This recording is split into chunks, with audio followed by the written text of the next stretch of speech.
You're listening to JS Party, a weekly celebration of JavaScript and the web. Connect with us on the socials. We're on Twitter at JSPartyFM and Mastodon at JSParty at changelog.social. Thank you to our friends at Fastly. JS Party ships fast globally because Fastly is fast globally. It's as simple as that. Check them out at fastly.com. And to fly.io. Deploy your app servers and database close to your users. No ops required. Learn more at fly.io. Okay, it's party time, y'all.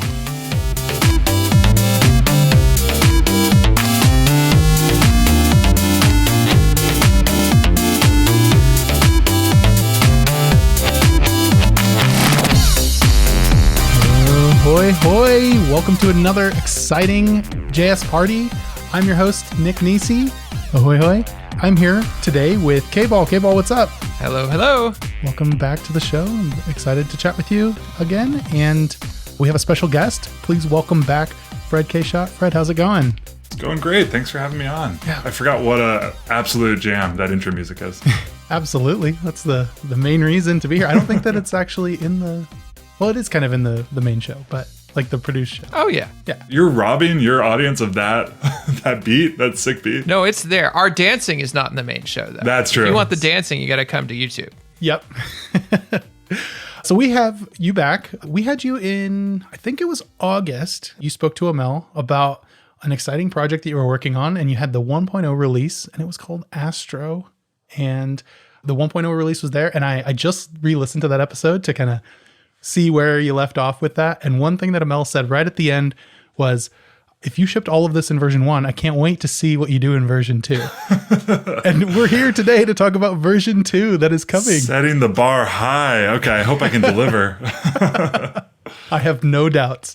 So yeah, first off, why don't you tell us a little bit about Astro and what it is? Yeah, absolutely. So if anyone hasn't been following the project, we are a web framework, much like a Next.js or a SvelteKit, or any one of the kind of many attempts at helping developers build better websites. Our take is a real focus on content-focused websites. So performance is probably our big headline. We're faster than any other framework. And the way we do that is by really focusing on content sites. So the idea of, you wouldn't really use Astro to build a full application like the next Facebook, but it would be a great thing to build a blog, a portfolio, a publication site, anything where the focus is on the content itself. And then we give you interactivity, the nice bits of UI that can kind of react to you and run with JavaScript, but they're really focused on these islands of interactivity. So Astro Islands is kind of the killer feature of Astro that makes it really unique. Your whole site is going to be static HTML, zero JavaScript by default, and then you can kind of pepper in the little bits of interactivity that you need, a much kind of more performant model than shipping everything as JS all at once. So it's like a JavaScript framework that's back to the progressive enhancement concept where you start with HTML, but you're progressively enhancing your islands. Yeah. The joke is that it feels a lot like PHP. Like we've essentially recreated PHP with that PHP tag. You're writing your server code, but at the end of the day, what you're outputting is HTML with these you can still use React, you can still use Svelte. We're really agnostic to the framework. So it's it's very unlike what a lot of the other tools in our space are doing, but it also feels very familiar if you've ever used a more server-focused framework before. Yeah, that's kind of the main things. When I look at Astro, the main highlights of it are that you can bring whatever you want to use, like Vue, React, Svelte, and use those. But then also you have to give it a special property, right, to actually get it to render on the client side. Otherwise, it just statically renders it. Yeah, so we take this pretty seriously. You could put a React component on your page, like a buy button or an image carousel. It's just going to be static HTML unless you add what we call these client directives. So client load being, hey, when this gets to the page, actually hydrate it. This island is going to become interactive as soon as it can.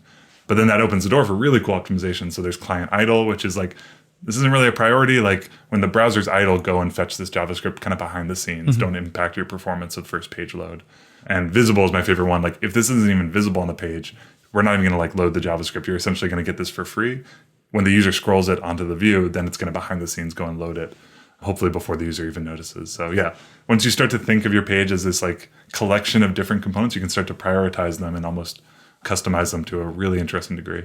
So it's all explicit? The developer is always choosing, okay, this thing's interactive, this thing's not. Does that add a lot of cognitive overhead? What's interesting is you end up actually starting to do a lot more in Astro's HTML focused syntax. So what's really great about it is like you can migrate essentially like an Next.js app, a Svelte app really easily, like literally copy those components in and you have access to them in your Astro project. So it's a great place to start. But then we found that users will end up writing a lot more in our syntax language, which is like the .astro file. And really all that is it's HTML with a little place for like some server-side JavaScript if you want to inject it. But then you can kind of lean into that a bit more. And that's a little bit more server first by default. So you can kind of walk the line however much you want. If you want to stay in 100% React world, you can. The overhead isn't too much of a problem if you're like living in the React world almost entirely. You just kind of put that on your page and then now you're in React and you can do everything you want to do in React. So the size of your islands is really up to you. Some people build full page islands, like these giant bloated islands. Other people, really small islands. I'm sure there's a smarter person who can make a bunch of geography puns, but yeah, your islands are kind of what you make of them. I'm going to ask a kind of naive question maybe, but with the .astro files, you mentioned like, having some space to put like server-side functions, and I see things like the YAML front matter to specify different things. But then can you put anything in there? Like, could I put React or just plain HTML or anything like that in a .astro file? Or would you kind of have those separated out? Yeah, so if you're trying to like put like a React component on your page, you would still build that in a JSX file. The Svelte gets built in a .svelte file, view and .view. What's really interesting is we've kind of almost like just at the same time that React is trying to figure out what server components looks like, I'd say our approach has been almost like the exact same problem being solved, but from a totally different angle. So what React and others are now trying to do is, okay, we have 10 years of building React as a front-end framework. And SSR was this thing that we built so they would like not have this huge like uncanny valley, blank screen while all the JavaScript, like let's build the HTML for the user so they can at least see something. That was like that's what Next.js really kind of pushed the boundary of, is SSR should be table stakes. And the industry is generally, I think, caught up with that. But now they're trying to figure out like, okay, well, we actually want this to run almost entirely on the server. And the problem is that you have to ship your whole application to the client is actually a problem to solve. It hurts performance a ton. That's like the next frontier of web performance, is the fact that we're shipping an entire application down to the user's phone, right? Which is going to be really slow to become interactive. Yeah. So what's interesting about Astro is we kind of get to approach this from much more of a server first, just by virtue of having to tackle this problem without the baggage of 10 years of what Astro is. We got to kind of define it as server first. So that put anything up there, it's essentially a place for server code. That default server workflow with the option to go client side when you need it is a really nice flipping of the model that is essentially what everyone now is trying to back themselves into, but we get the benefit of starting from that place. So yeah, the PHP analogy, like put your server code there, call a database directly in your component. Like you can do that. Like it's all going to server. There's no concerns about that running on your browser and like exposing secrets. It's fully 100% server side. You have that safety. You get cool features like top level await. Yeah, it's a pretty neat model. Yeah. It's so funny to see this all come back around, right? Like I feel like we've done this. It's the PHP analogy. We're just PHP. Yeah. Well, I mean, this question of server side versus thick client or whatever, like this is probably the fourth iteration in the software industry of this. It's really funny. I do have a couple questions related to that. So one of the drivers for the most recent sort of round of everything's on the client, call it the React era. One of the drivers for that was it lets you get a completely consistent developer experience throughout. It lets you not have to swap your headspace between, okay, this is server side versus this is client side. Because like we all used to do that. Call it the PHP world, call it the Rails world or whatever. Like you were writing server side code and thinking server side, and then you were writing your interactivity and your JavaScript and making it happen. So having all of that feel the same was a nice reduction in cognitive load, and it let somebody feel very productive. Now it came with the downsides that you've highlighted. How does Astro handle that sort of mental space when you're thinking about server side versus client side? Like, does it require that big jump of, okay, I could do this here, but not there? Or does it feel consistent throughout? Yeah, that's a great question. You just reminded me of my first project, the first company I ever worked at, my job, we were building a UI, server rendered HTML through PHP, I think. And then we had to re-implement that HTML using React. This is like the earliest days of React. We were trying it out.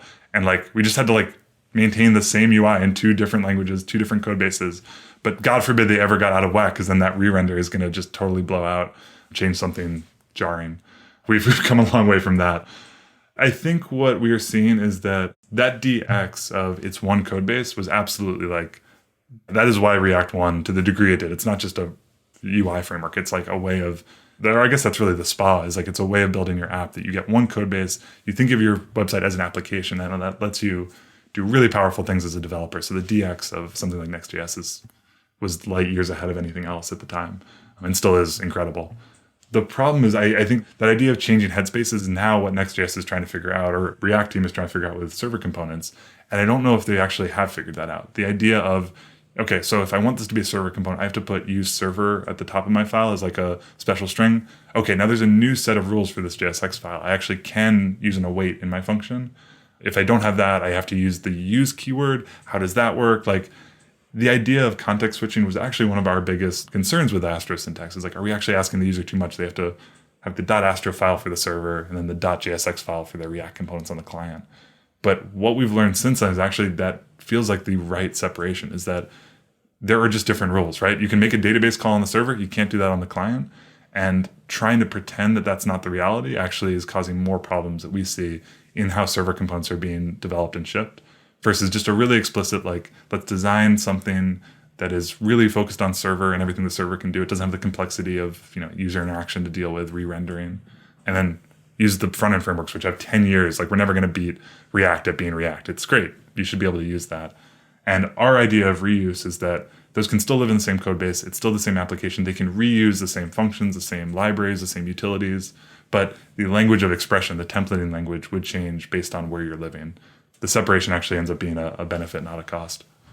Well, the reuse sparked another question that I had, which is, so you're thinking about the different components on your page as islands, as separated chunks of functionality. Imagine, for example, I have 5 different React islands. Are they able to reuse the same runtime? Or are you running 5 versions of the React runtime because you have 5 different completely separated islands? Oh, God. No, thankfully not. It's actually really interesting. It's so funny now with our framing, seeing how frameworks think. The answer is, once you load a React component, you're never paying the cost of React again. So you come with that upfront cost. That first island, it's got to load React, and that's not a lightweight library. I think 40 kilobytes plus last time I checked, just for the rendering engine. It's really funny because you realize, like, oh, the React team, they don't really care about that because they just assume, like, React and Next are so tied. Facebook, React, Next, they all think of it as like, well, of course you're loading React somewhere. So, like, who cares? Pay it once. Svelte, Vue, Preact, they all come from a much more minimalist mindset of the framework footprint is something to minimize. I think the next biggest one after React is down in like 12, less than 10 maybe kilobytes. So it's really funny. React is the one where you do pay a cost. Like that first island, it's coming with React. Luckily, all the other ones can share it. But if you switch from React to Preact, if you're able to do that, you get a pretty significant boost on that first island. It's not going to have to pay that cost in the same way. And you can do that with Astro? Yeah. Awesome. And the thing that we don't talk about as much, because it's kind of like the dark magic, like use at your own risk, is you can mix these components in a project on Astro in a way you can't in others. So you can have a React component, a Svelte component, a Vue component. Every framework you want can be on the same page, living in harmony.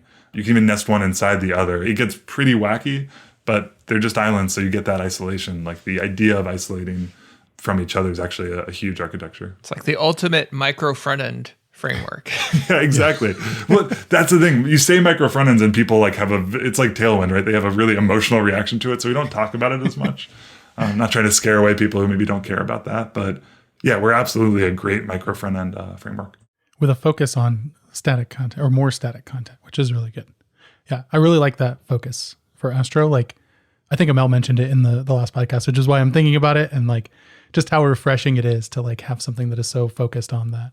Well, and no one's doing it. Yeah. I think there's this thinking that if we go super complex and build apps, we can work our way back to the much simpler content. Like, I think that's how everyone's thinking about this right now. And I just fundamentally disagree. Like, we get to do things that it's been a year and a half. Like, no one's been able to copy us on this because it's a fundamentally different architecture that doesn't make sense for apps.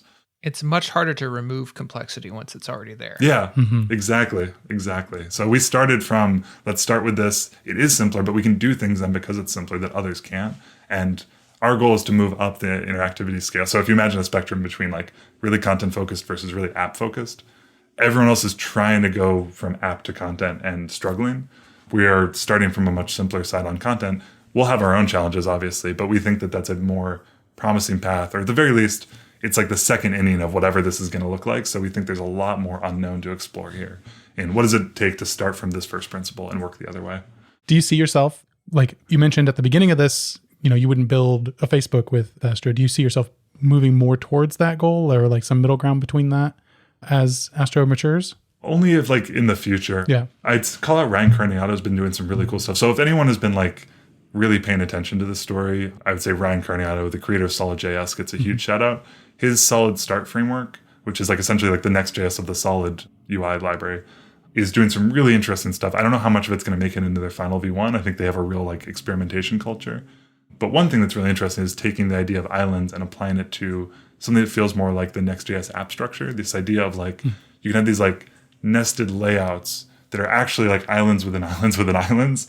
So you're thinking of your site as an application, but almost like maybe onions would be the better term. Like you have like these layers of it that are all isolated from each other, but then you move within a layout, like from one page to another, you're actually only flipping out that one page inside of the overall shell. So it actually brings a lot of this thinking into an app architecture. It's really cool. It's something that I think ultimately, again, it's the second inning of a long game. So I think there is definitely going to be something here. Our focus still is on the content story right now, but there's some really promising undiscovered stuff here. So this story of basically meeting less of the demands, but still enough for a lot of cases, strikes me as it's a pretty classic innovator's dilemma style story where, you're competing on a new axis, right? And you meet, because the existing frameworks have over delivered functionality relative to most people's needs. But typically in that, while you're only meeting some of their needs on the app side, there's some other dimension where you're outperforming. You've decided a new basis for competition. What is it for Astro? What is the dimension that you're going on that nobody else is doing? Well, I'm going to use this as a pivot into Astro too, because that's definitely what I am super excited about. I think Astro V1, we had a lot of ideas in our early days that was all about finalizing, formalizing, and this has really been the first time in a while we've been able to say, okay, let's take the next step forward on this content story and what it means. So there's a lot of features going out with the V2, but I think the biggest one, the one that I'm most excited about, is this idea of, if we're going to be content focused, let's really make it like incredible to work with Markdown. So we're one of the few frameworks that ships Markdown support by default. I say frameworks, Hugo, 11D, there are others, but they're more like in the static site category, static site generator. We see ourselves as more like a web framework. So if you look at like Next.js, SvelteKit, Remix, we really have this great first-party Markdown experience. We're doubling down on that with really cool type safety for your Markdown. So you're not just like getting a Markdown object and then like you have to go figure out what to do with it. These APIs are type safe. We validate your front matter. We let you enforce a schema. You're never going to get like a undefined front matter error again because we actually validate it as it comes in through Astro. You can set SEO requirements, hints. There's some really cool stuff with treating your Markdown as something to be validated and then giving you type safety through TypeScript for free as a result of just enforcing that. So you ever reference something that doesn't exist, you'll get a type error, you'll get a validation error, safety kind of all the way down the stack. That's cool. And I saw you're exposing it to plugins as well. So when you have that type safety plus you have like the plugin story gets really interesting. Yeah, the way we framed it, it's not just like a way to import content. It's this idea of a content collection as like a first-party primitive, basically. So the idea is you actually give your kind of folder a name, give it like the blog name, and that's where your blog posts go. And it's an idea of content inside of a collection that actually feels, it's much more than just a way to import Markdown. It's a whole system for growing your Markdown collection, growing your content collections, balancing a newsletter, a blog. You can even put like more data-focused stuff. You have like your authors as a collection. So you have 10 blog posts, 10 different authors. You can start to like reference. The implications are really cool. I'm really excited about this.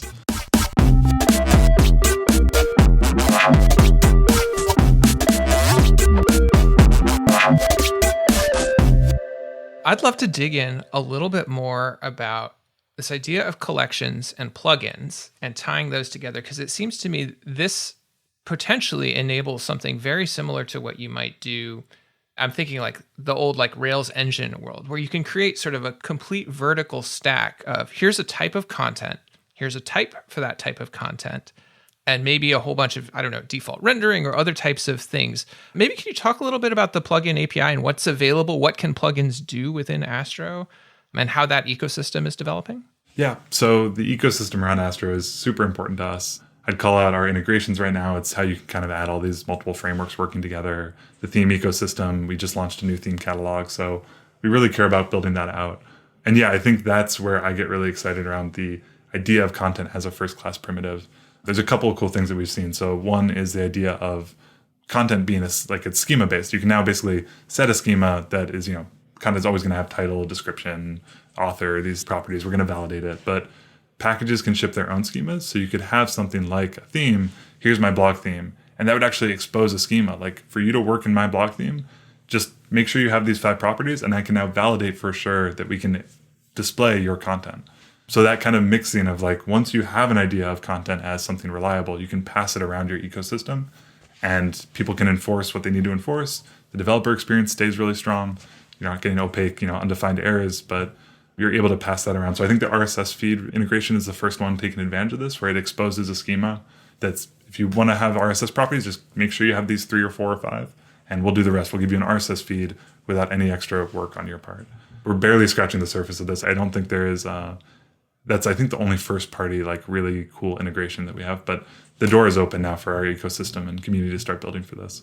Yeah. I'm imagining like, I know there's these like headless or API first e-commerce systems, right? Like that seems like a natural candidate. Okay, here's your schema, set it up, and you can now be selling a product.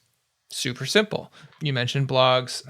I feel like there's a ton of these, like anything you could call content, there's an opportunity here. Mm-hmm. So when you say you have type safe markdown and this whole like schema, like based around that, are you saying like, does Astro expose away, I guess, from like a developer tooling perspective to say like, you're writing a blog post, so you need these pieces, like you need a slug, you need a tag or something?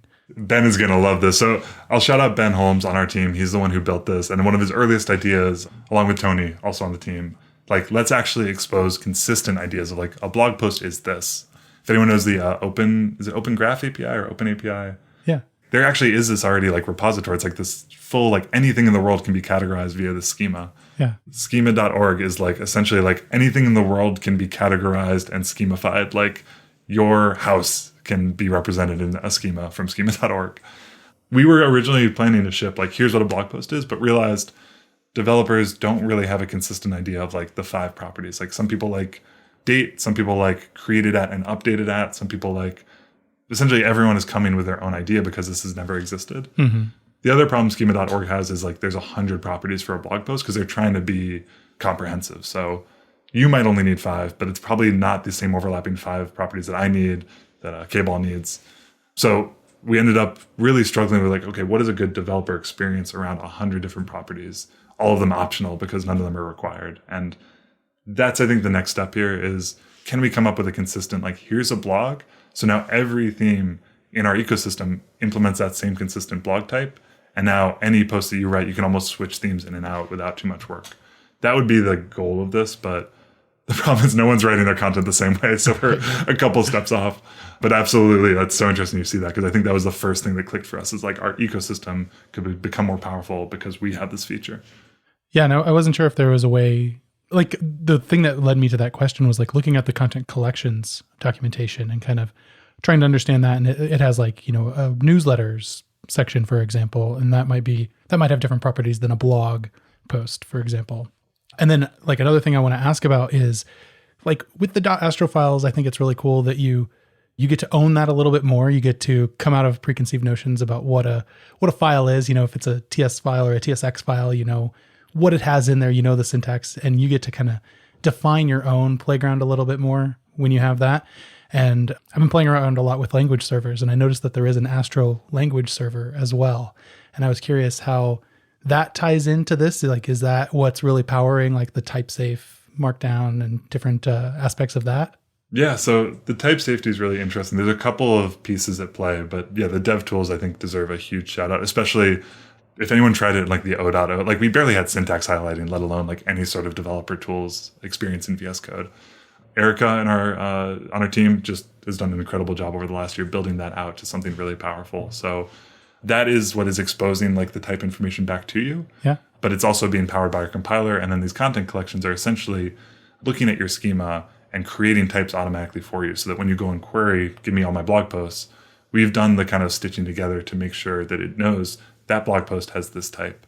This is actually all powered by a really cool library called SOD, which is essentially the schema validation built for TypeScript. So it's powering both the validation for us and also then the types that you get back. based on the type you define. So you give us the title description, we're going to make sure that object has those properties. Set them as optional, they're optional. Set them as required, they're required. It's really, really powerful and kind of wrapped in a super simple API. That's awesome. One more thing I'll add, and feel free to slot this in however you want. The idea of being TypeScript like first is something that's very kind of new to us. Like we were a little bit like, we built Astro and we wanted it to be kind of TS for the people who want it, JavaScript for the people who don't.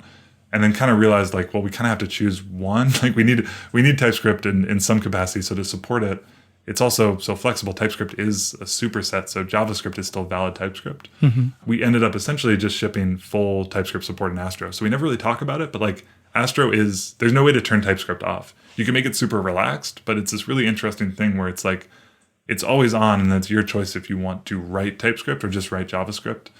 Our idea is that we can get out of the way if you're writing JS, but it's there if you want it. So we're kind of surprisingly, especially with this release, like we are like very TypeScript focused and first in a way that I think a lot of other frameworks are still figuring out. But like we kind of just accidentally like built it and now we can't turn it off. So if you love TypeScript, like we are fully 100% TypeScript at this point, and it lets us do some really cool things. But yeah, going back to your point about the fact that we have our own language, we can kind of hide the fact that it's TypeScript for the people who don't want it, because you're not doing .ts, you're doing .astro, regardless of whether you're using it or not. Yeah. And that's music to my ears. TypeScript first, obviously. But yeah, I'm very excited about that. Although I don't know if you all saw the State of JS survey, but I think there's more people writing TypeScript now than JavaScript. So that is absolutely a wild change in such a short amount of time. Yeah. That's amazing. Well, and part of the reason is it's become so easy, right? Everybody's packaged everything up. And there's type support for pretty much anything you're going to pull in at this point. And so I think we've reached a critical mass where the default for many, many people is now, okay, I'm going to use TypeScript because it's just as easy to set up as JavaScript and it's going to save me headaches. Well, and I think that there's just a huge like benefit to VS Code being like one of the most popular editors, and you just kind of get that for free whether you want it or not. Yeah. For your JavaScript. That's so funny. You could be writing JavaScript. You're still benefiting from your dependencies having been written in TypeScript because VS Code is still analyzing and giving you that data back. That is probably the sneakiest best thing they ever did for the ecosystem. There's some really cool stuff in there. Well, and the addition of being able to use like docstring style typing and things like that, where folks who don't like the syntax of TypeScript can still benefit from type safety and still layer that on, and the sort of ability to gradually add types.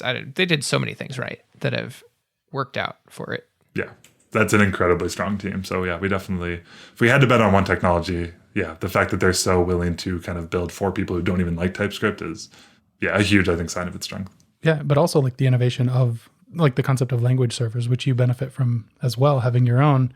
I'm just fascinated by that. I guess I keep going back to it. Like you get to really control this whole world and like what you can present and how you present it, and like have a much more rounded and personal Astro development experience because of that.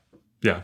There's a couple interesting decisions. Like we are not a Vite plugin. We're very much like you run Astro dev, not like Vite dev. Mm-hmm. We really, I think that idea of like owning the experience so that we can control it and make it great. We actually, so for some ancient history, originally our compiler was a fork of Svelte's compiler. So we were actually super Svelte-like in the earliest days. Oh. But we ran into that problem where it's like, okay, going back to the context shifting, like how do this Svelte component is server, but then I'm going to create an island that is also a Svelte component. Like how do I even know like the fact that we can just kind of, Astro is Astro, it is its own thing, that gives you the freedom to then basically treat every framework as equal versus one is our favorite. And yeah, the context switching cost obviously a part of that, but yeah, we were very Svelte-like in the earliest days, both technically and also in our syntax. And we kind of found, I think, our groove, especially for that more content-focused site. The things we could do that Svelte couldn't do started becoming more apparent. So this idea of owning the compilation, which lets you do things, Svelte does a lot of magic with that, lets them do some really interesting things syntactically, but also from an optimization standpoint. I'm actually talking later today with Miško Hevery, who's doing Quick, which they're also doing all sorts of magic by owning the compilation process.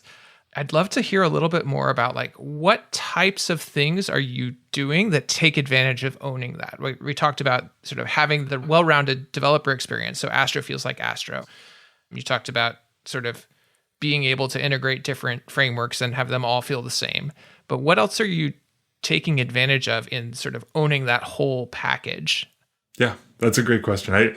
Quick is like, I think one step even further. Yeah, to call them out as like they use that compiler ownership to take a really interesting approach to hydration, or what they would call resumability. But this idea of what you can do when you own the actual technical implementation, we're in an interesting spot where we've actually intentionally, I think, shot for the middle here. So we like very much the strength that we see it is that we're not forcing you to throw away your framework. We're letting you bring it with you.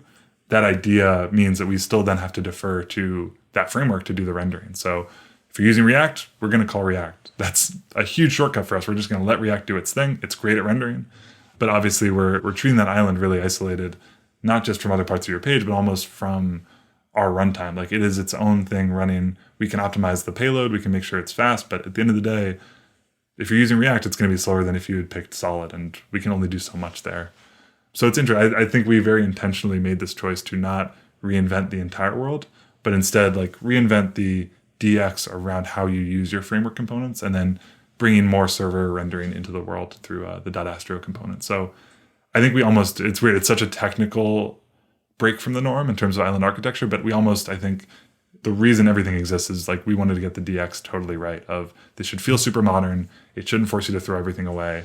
And the performance of islands will basically speak for itself. That's, I think, what we see the kind of being so opinionated about the way of thinking in islands is lets us still actually, ironically, bring more of what you're already using versus having to throw things out and start from scratch.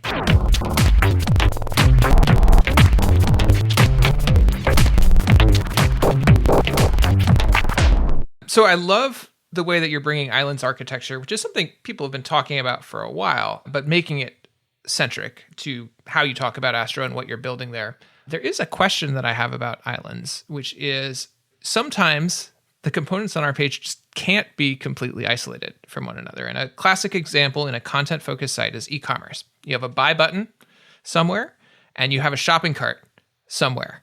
And when you do the buy button, something has to happen with the shopping cart, even though they may be on completely disparate parts of the page. So how do you deal with connections between the different islands?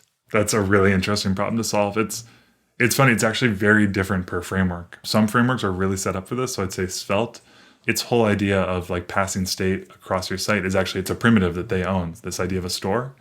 Whereas like React comes from much more of this Redux, like all your state is managed in one place globally. So everyone has to be talking to the same kind of root for that to work, which islands very much breaks. You have two isolated islands. They have two different states in the Redux world.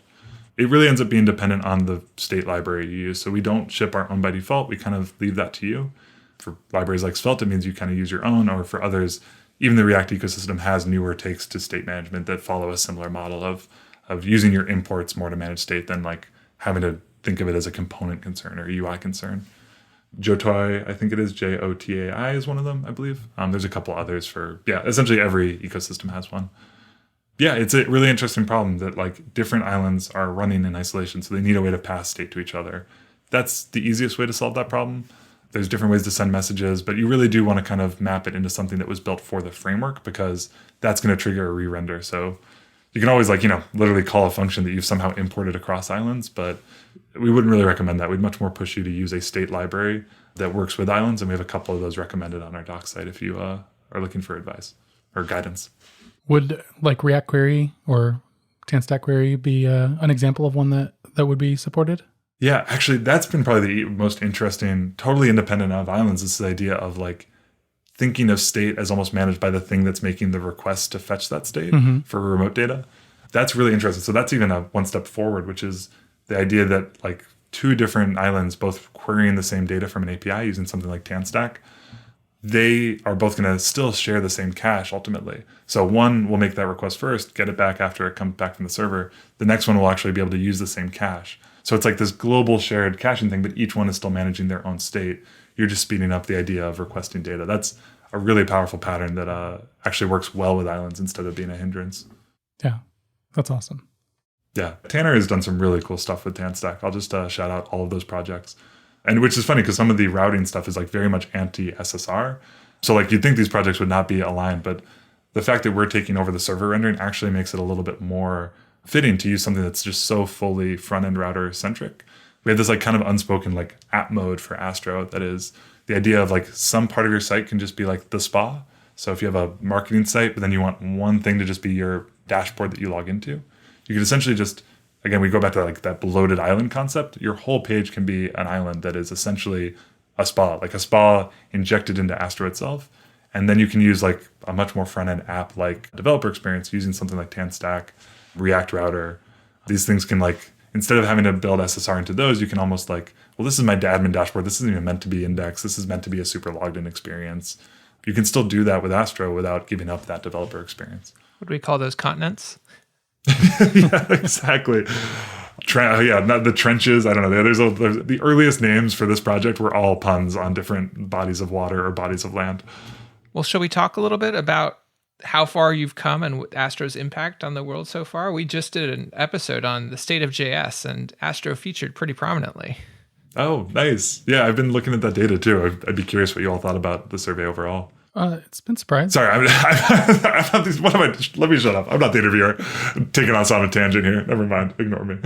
No, I think it's been surprising. We talk about it on a show, so we'll have a link to that episode. But overall, like I think that there's a pretty good, very large set compared to the previous year of respondents, and there's a lot of good data in there. I think that it's very interesting that like React is still king when it comes to usage, but it's thrown as slipping in terms of like, I forgot what they call it.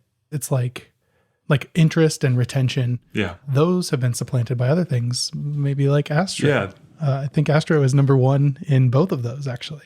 Yeah. So it was a really strong year for us. We actually were lucky enough. We were on the survey last year. Yeah. Got good ratings, but I think our usage was like 3%. Like we were still V0. I think it showed we made a big splash, but like 3% usage is pretty small. I think that tripled up to close to 10%. Nice. And yeah, retention and interest were the two that I think we beat out kind of number one slots in both of those. So that was really exciting for the project. Yeah, I thought it was a really interesting survey. On my Twitter account, I did like a deep dive thread going through the data because I think there was a couple of interesting things there. One was, what you all are speaking to, this idea of like, is there interest in something new? There were a couple of the opinion surveys, I don't know if you caught those, that really seemed to back that up. Like one was, is JavaScript moving too fast? Which is like, I remember 5 years ago, that was like such a meme. Like everyone thought it was moving too fast. Like ESM was coming out, React had just come out. So like we were still thinking in Backbone. Like it was just like a lot of churn in NPM and JavaScript and front end. And like it was very scary. But if you look at that survey, they've been asking that for like 6 or 7 years now. It really stabilized over the last 3 years to a place that seemed pretty like, no, it's not moving too fast. Yeah. And this was the first year where all of a sudden like that started to trend back in the other direction. It was a pretty significant reversal. I think that comes from an interest in like, or maybe it's like people aren't satisfied. So they're going out and trying new things. Mm-hmm. And other people maybe are satisfied. Maybe they're, they just do something at work and that's their stack. But like they see this activity. They see like the water is like maybe still on the surface, but it's like really churny at the kind of below the surface. And I think that's what the data really stood out to me is for the first time, there's like a real interest in a project. So Astro did very well. Solid did very well. Quick did very well. These were all like on the top of that chart of not just interest, but also like developers who use it come back to it. And I think that's what's really interesting. That wasn't the case 2 years ago. Like people were happy with the current state of things and weren't really outside of like our small community, which was starting to grow. But this is a fairly new story after many years of kind of peace and quiet. So yeah, it was probably one of the most important state of JS surveys that I saw in terms of showing that reversal of stagnation and into trying new things. Some of them will work, some of them won't, but like there's clearly an interest that is growing into now usage for the first time in a while. I think tied to what you were talking about earlier, like people are starting to realize that using React for everything is over-engineering for a lot of problems. And on that same survey, you can see like React going up and up and up in usage and then sort of topping out. Everybody's using it, but maybe not everybody's excited about using it anymore. Maybe some folks are starting to say, hey, you know what? I'm building a blog. Do I really need Create React App or Next or something like that? You're making me really want to do like what is every framework's biggest challenge right now? And I think if I had to answer that for React, it's they've hit that level where like the problems they have left to solve are really complicated. And I think their biggest challenge is can they solve it in a way that doesn't alienate your users for that exact reason. It's like not everything needs to be solved by React. Like what they're doing with server components, it's going to involve like moving your fetch. Like they're going to polyfill fetch so that it like works with the rendering logic. Like at what point does a library that started very focused on UI like become like the Angular equivalent? Like there's a certain point where you keep doing more and more that you hit that. Yeah. So I think, can they walk that line? And yeah, I think there's a natural like interest in not everything has to be solved by this thing. So what does that look like in the future when they actually have a solution? Are developers going to want that? Are they going to keep going for other options in the ecosystem? Or are they going to try something new like Solid? I think that like when they're that big, they have this much market share and this much usage, it's really hard for them to inject any like further opinion because they're going to alienate someone at some point. But that does leave a lot of room for smaller frameworks to come up and like add opinion to that. Like arguably Astro does that a little bit because it supports React. Like you can still write React, but do it in a more opinionated way with this like full ecosystem around it to support the needs that Astro is trying to solve, the problems that Astro is solving. And same thing with other frameworks, and they can take ideas from that and kind of build on it. But the core ideas there are kind of solidified. And I'll just say, like, I don't say like it becomes like Angular as an insult at all. Like the best thing you can do is become like jQuery. Like yeah. It's not cool anymore, but oh my God, it essentially became so popular it became a part of the browser. Like that is, yeah.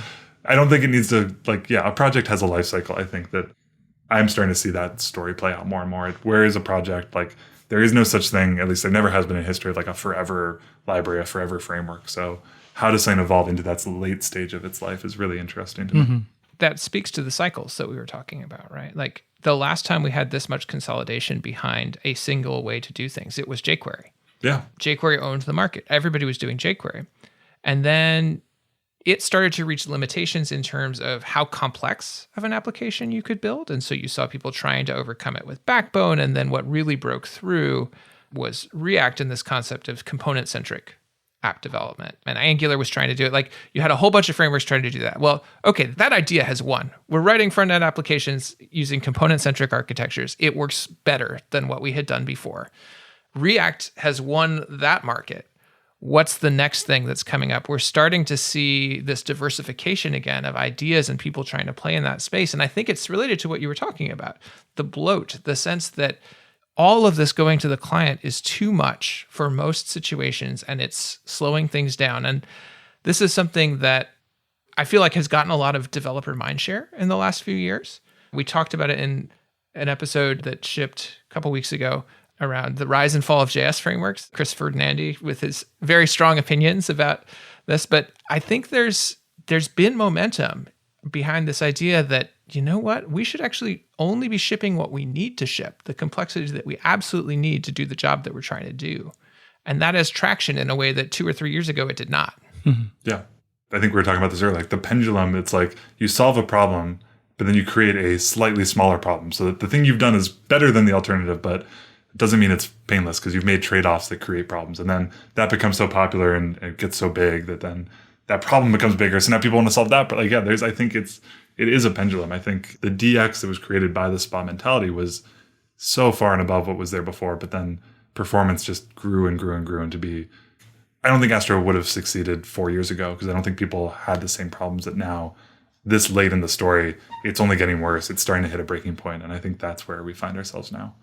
Yeah, I'm just looking through this thread that you have on the state of JS results. There's a lot of good insight. I would call out, I think Next.js, it's the interesting part of React and Next sort of merging a little bit right now, which is Next.js, I don't think is that's a strong project that people are very happy with. And that's starting to become it's gone from wow, they're doing a great job to this is fairly abnormal. I think it speaks to the fact that React is so big and there's not really a competitor to Next. You can think of SvelteKit and Vue and Nuxt on the Vue side, but everyone's so framework specific. No one really. Remix is, I think, the first time I've seen a second framework for an ecosystem come along and really challenge it. Mm-hmm. So I really wonder how much of that is there just aren't really other alternatives in the React ecosystem, and the fact that React is so big, it just kind of by default is the top of that food pyramid. But at the same time, it also speaks to just people are happy, they're not really looking around for other things. Maybe because they don't have other things in front of them, but also it'd be very different if it's I use it, but I hate it. That would be, if interest was low, there'd be a real, I think, risk there. But I think it speaks to the strength of that team continuing to innovate. There are huge risks to continuing to change things at this late stage, but there are big rewards to staying kind of top of mind and keeping your number one spot as the kind of most popular. You're not the newcomer anymore. So speaking of innovation, we've talked a lot about Astro 2, which will be launching right as this episode goes live. What are you looking forward post-release? What's next on the horizon? What is the focus area for the Astro team coming out of the release? Yeah, we got a couple things going on. So this is actually going to be the first time we're opening up our roadmap.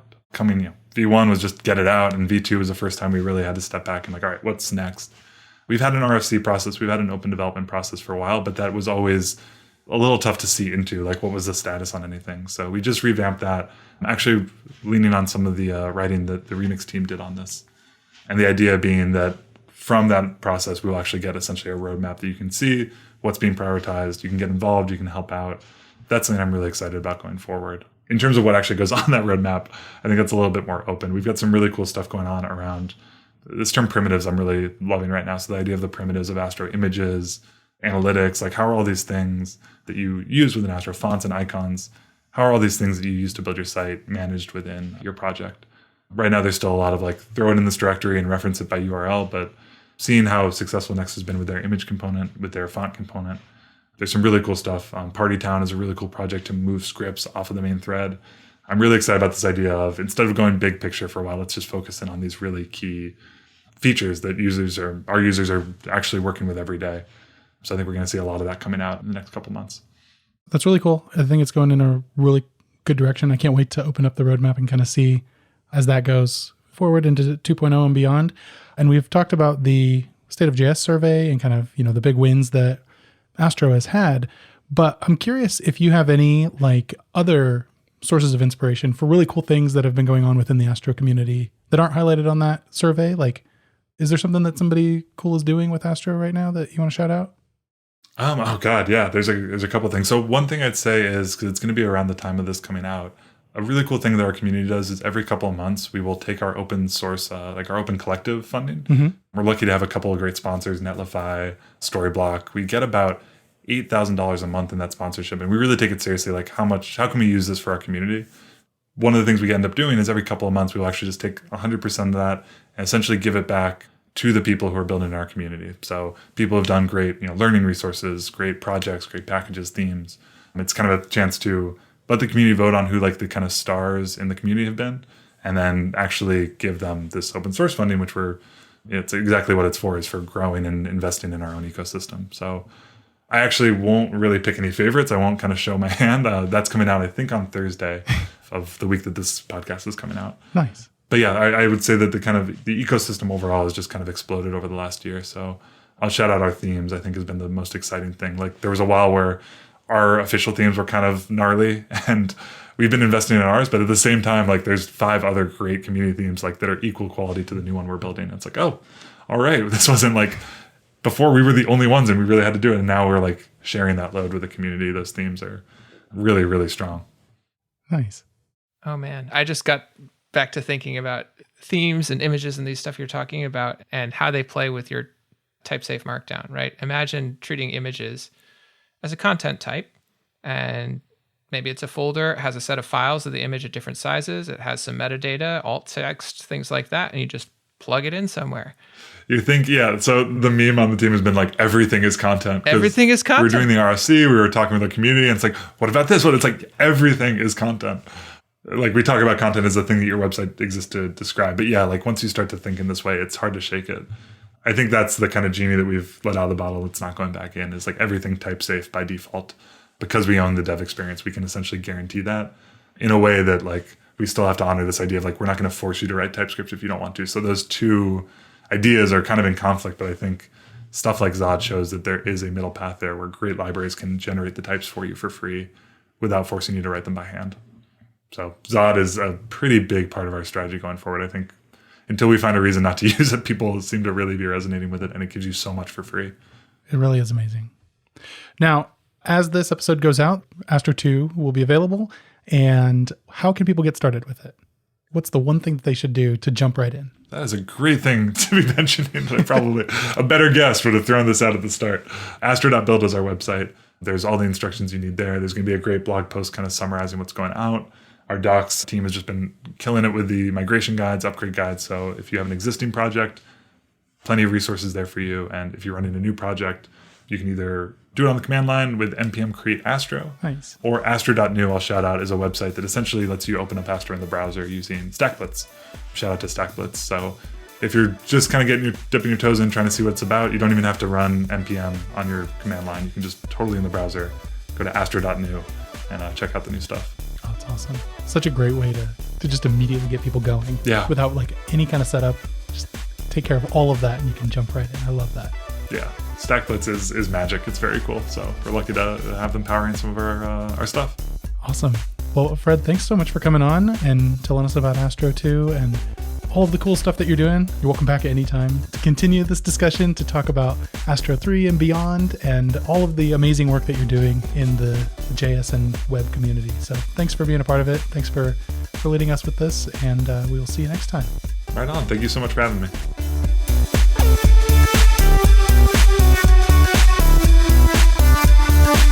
All right, that is our show for this week. Thanks to Fred for joining us, to Nick and KBall for hosting, and to you for listening. We appreciate you. If you dig the show, share it with your friends. And please consider supporting our work directly with a Changelog++ membership. Ditch the ads, get in on exclusive bonus content, and more. Check it out at changelog.com/++. Thanks once again to Fastly for their support. Check them out at fastly.com. And to our friends at Fly. Learn what they're up to at fly.io. Finally, thank you to our beat freaking residents, Breakmaster Cylinder. Our beats are dope because BMC bangs out dope beats, and that's that. Next up on the pod, KBall welcomes back Mishko Hevry from Quick for a deep dive on how it does what it does. Stay tuned for that. We'll have it ready for you next week.